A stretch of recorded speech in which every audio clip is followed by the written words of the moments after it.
Okay. Hi, Mr. Alator. My name is Mia Lawrence, and this is speech number 6 of Persuasive Speech. Hi, everyone.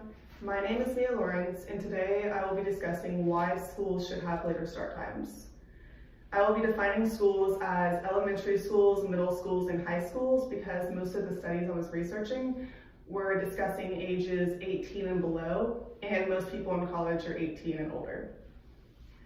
I'll be discussing my personal history with different school start times, and then I'll be discussing different scientific articles and research to help back up my argument. And then I'll be talking about potential barriers and other arguments people have against why we shouldn't have later start times. Personally, I had really early start times throughout my entire time in the education system. In elementary school, part of middle school, and high school, I started at 7 a.m., except for when I moved to Nashville in 8th grade, they had a start time of 8:45 a.m., which honestly changed my life for that 1 year. I felt better mentally and physically. I know that I performed better academically also because I had all A's that entire year, and I was a starting member on the soccer team that year. And overall, I honestly just felt better, and I'm sure a lot of people could agree that a couple extra hours of sleep in the morning really does make a difference. In high school, starting at 7:05 was really difficult after having that extra sleep the year before. I had a really strict schedule in high school, like I'm sure a lot of other people did. I would wake up at 5:45 a.m., get ready for school, leave a little bit early so I could be on time, get there at 7, be there until 2, and then I would have cross-country practice from 2:30 to 4:30. And then I would immediately rush home, take a shower, get a snack, and then go to work, where I worked at a restaurant as a hostess, from 5 to 9 or 10 p.m., depending on how busy we were.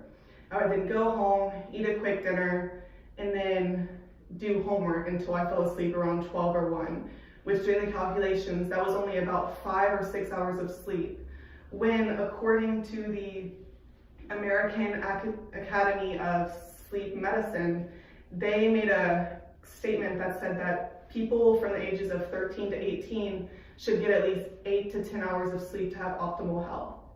In this optimal health, they were saying that there's many benefits, including better attention, behavior, memory, and overall just a better quality of life because you're able to function better mentally and physically. Other things that could be detrimental if you don't get enough sleep, there could be problems with the attention, the memory, and the learning, which is really important for school, which many students need.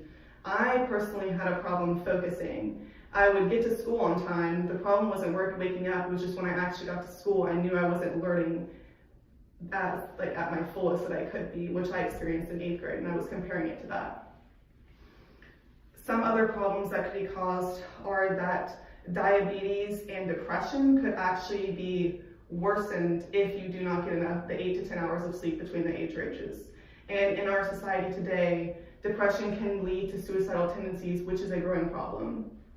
And if schools just had a later start time, they could help fix, or not fix, but at least aid the people trying to stop and help this problem.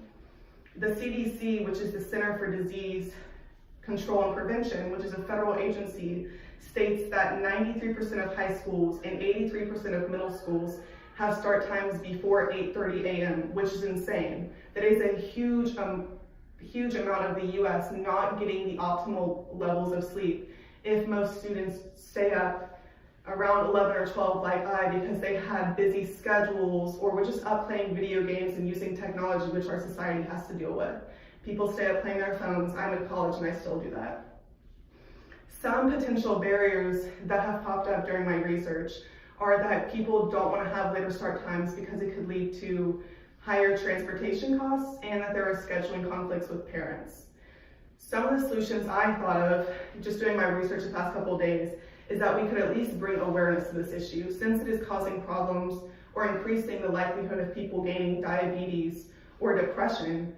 We could at least bring awareness to this issue and at least start a fundraiser or bring a campaign to the government to show that we need more tax money or money in general for the education system to either get more buses, which could help solve the scheduling conflicts with parents, or even just for the transportation costs, which could be increased amount of money in gas because of the traffic on the road, since most people are out around 8:30 or 9, which is a later start time.